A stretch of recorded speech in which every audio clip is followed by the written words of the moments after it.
What up, ladies and gentlemen? Welcome back to another episode of Let's Hawk It Out here on the internet, where today we are talking all about the Seattle Seahawks defeating the Philadelphia Eagles at Lumen Field 20-17. The miracle in Seattle. Oh my gosh, a four-game losing streak, I should say. I wish it was a four-game winning streak. Unfortunately, no. We broke a four-game losing streak this past Monday by narrowly defeating Jalen Hurts and the Philadelphia Eagles. By God, man, what a game, dude. I mean, it definitely, as a lot of people have been describing all week, this was definitely a Pete Carroll game, which is, it may be ugly through the first three quarters. Hell, it may be even ugly into the fourth quarter, but somehow, some way, we pick up the win. I think he automatically got a shout out Drew Lock. For putting it together at the very end there. I mean, I guess he did play pretty well. He's played pretty well the last two games. I mean, when you take a look at his initial completions and attempts, I mean, he went 22 for 33, 208 yards, almost 6.5, but 6.3 averaging per yard, one touchdown. He only took two sacks throughout the game with a loss of 11 yards. I mean, he had a 56.6 QBR rating. I mean, what more can you ask from a backup quarterback to come in and go 1-1 for your team? So, all in all, Geno Smith will be playing this coming Sunday against the Nashville, the Tennessee Titans in Nashville. So, albeit this may be the end of Drew Lock's starting career here in Seattle. I mean, they just signed him here in the offseason, so I'm not too sure exactly how long that contract is. Maybe it was only for 1 year. Maybe it was a 2-year contract. I'm not too sure, but. I would have to imagine. I mean, again, if we go into this offseason, depending on what happens out the next 3 weeks, and hey, maybe we make the playoffs, maybe not. But if we go into the offseason, and I think a lot of people will be saying that we need a new quarterback. We need to draft a quarterback. Again, whether or not that's picking somebody up off the free agency market, whether or not that is just going through the draft. I mean, a lot of people today are saying that we need a quarterback for the future, which I'm inclined to agree with, to be honest with you guys. I really do think that we do need to be prepping for the future. Do I really think Geno Smith is the future of the Seattle Seahawks from the quarterback position? Absolutely not. I mean, is he a serviceable quarterback? Absolutely. But in terms of taking us to that next level, I mean, I don't know, man. Unless he comes out and just plays lights out the next 3 weeks, and we make it into the playoffs and we go on a run and somehow we win the Super Bowl this year, which again, that's a very that's asking a lot, I think, of this team at this point.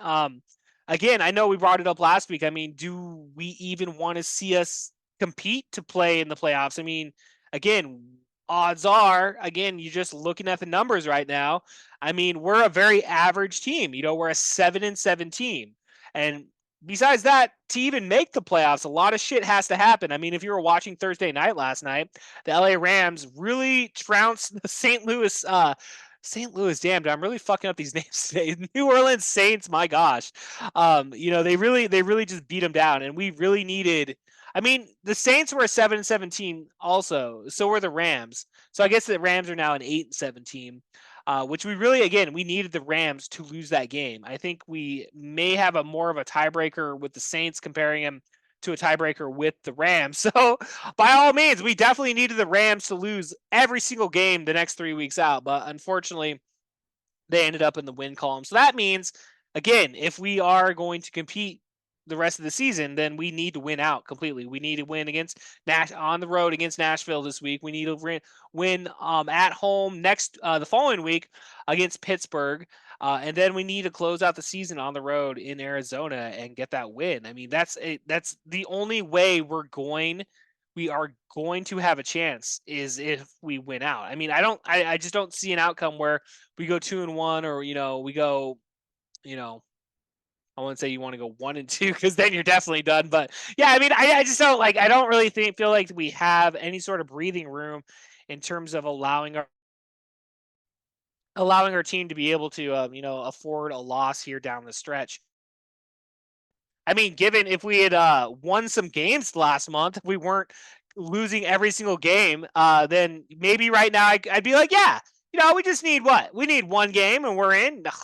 Unfortunately not, ladies and gentlemen. That is not the cards that we were dealt this season here. So I'm optimistic that we can get our shit together. I mean, I think we've looked good enough the last couple weeks. I mean, like that's the problem. It feels like it's been the problem all season when we have lost games. Is like our defense will keep us in there for oh so long, and if our offense isn't producing, then we're for surely going to lose the game. Um, Obviously, I mean that's just plain math. I mean that's basic math when it comes to football. Your offense doesn't produce, you're going to lose the game. And our offense has just been hit and miss all season. So luckily, again, we were able to put it together, again, in the fourth quarter, DK getting that huge reception. I mean, he's kind of been hit and miss throughout the last month, really the whole season in a sense. I mean, he definitely obviously has made his had his moments. And it really seems like he does come at the moments that you need him the most. I mean, and that's great. I mean, when he comes, and that's fucking awesome because you need a guy like DK Metcalf to come all the time. I mean, it just has to happen. He has to come in order to win those games. So big shout out to DK. Obviously, we go ahead and just break down our receptions here. The game ball. I mean, if you're gonna give a game ball on offense, at least just for the winning moment, Jackson Smith and Jigba, dude, coming in hot, getting that touchdown in the fourth quarter, man. He would definitely be my player of the game on the offense, just based on that catch at the end, just to catch and win the game for us. But then you also have Julian Love coming up with two big interceptions in this game, and obviously Pete Carroll always preaches, whoever wins the turnover battle is going to win the game, and we definitely won the turnover battle this last Monday. So Julian Love obviously getting his second interception with the final seconds in the fourth quarter, thus sealing the game for us, which is awesome, man. I mean, Jalen Hurts, he came in there sick, all the talk, oh, he's gonna have his Michael Jordan moment, he's gonna come out and ball out. And for the most part, outside of that first drive, I mean, the Eagles really didn't seem to do a lot, right? Like it kind of seemed like they were kind of like lackluster, which obviously now they're on a 4-game losing streak. So I mean, they've fallen down in the wild card here at this point. I mean, they were leading the NFC East. They were leading the NFC just a couple weeks ago, but then San Francisco, with their win over us last week, was able to go ahead and take charge and take the number one spot in the NFC. Which obviously, there's not a 1 and 2 anymore in terms of a bye. I mean, like you're either in that top spot or or you're playing wild card weekend, buddy. I mean, it just is what it is. So I mean, in terms of playoff spots, we definitely want to see Philadelphia. We want to see their continued downturn. You look at their schedule. I believe I took a look at it the last day or so, and I believe who the hell are they playing? I know they play the Giants twice. So I mean, just the fact that it's the Giants and the Cardinals. So, I mean, realistically, Philadelphia could have a good rebound the next 3 weeks and win all three of those games, and then we're fucked. And then we're fucked going into the playoffs. Because again, they're a wild card team. We need either a fifth, sixth, or seventh seed. Right now, I think the Rams have the seventh seed. I think the Vikings had the sixth, and then the Philadelphia Eagles had the fifth. So those are all teams you definitely want to root against. Which obviously, the fucking Rams won yesterday, dude, and that really really fucking sucks for us Seattle Seahawks fans, which obviously they have the tiebreaker over us. So I mean, I don't know, man. I mean, it's really tough to say if we're gonna make the playoffs, dude. I mean, I think I don't want to say we'll know by this coming Sunday, but I think again, if we lose in Nashville, I think it's all over. I really think we are in a win. Like we just have to win every game. I mean, we have to win every game between now and the Super Bowl if we somehow make it into the playoffs. So, all in all, dude, I was happy with the win. Obviously on Monday. I mean, you never want to see your team lose. So definitely, I want to see us win out. I definitely want to see us make a run. I mean, at this point, we do pretty good in the draft as is. So, I mean, no matter what at this point, I think we're not drafting top 10 or anything, dude. So unless we lose the next 3 games and somehow we end up in that top 10 pick in the draft. But with that being said, I mean, like draft picks are cool,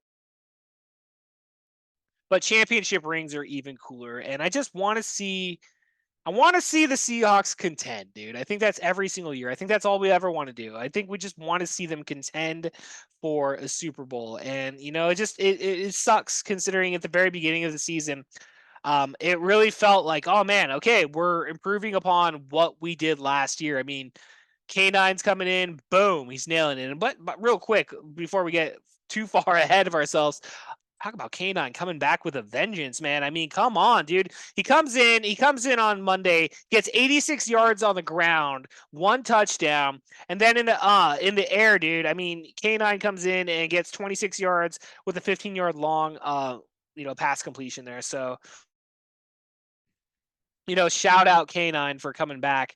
Again, like I said, with a vengeance, and it's good because considering the last month, he just definitely has not been the healthiest. So, that being said, man, I just wish that this last month really had turned out differently. I mean, if we could have just gone 2-2 in the month of November, I'm sorry, not maybe not. Was that the month of November? No. Okay, we last win was against the Commanders prior to Monday, and that was in November. So I mean, whatever, dude. The last month between now and then, who gives a shit? Whatever, guys. You know what I'm talking about here. The Seahawks lost 4 straight games,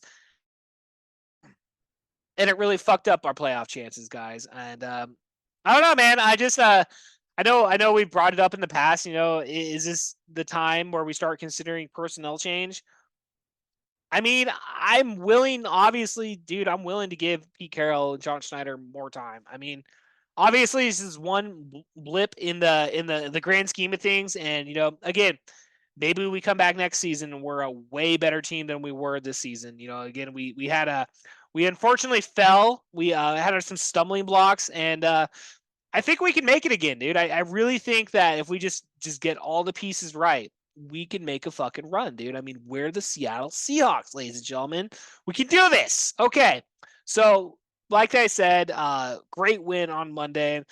Totally looking forward to this coming Sunday playing against the Tennessee Titans, which historically, I think Tennessee has always battled us. I know the last time we were down in Tennessee, in Nashville, we didn't win that game, and that was like again at this point like 4 years ago. So it was a completely different team then, comparing it to now. But I mean, the Tennessee Titans they're not playing that well this year. I know they went into Jacksonville a couple weeks ago and they were able to get the win, but that is a divisional game against the Jaguars. So again, divisional games are always like 50-50. Um, you never know what you're gonna get. I mean, you really don't.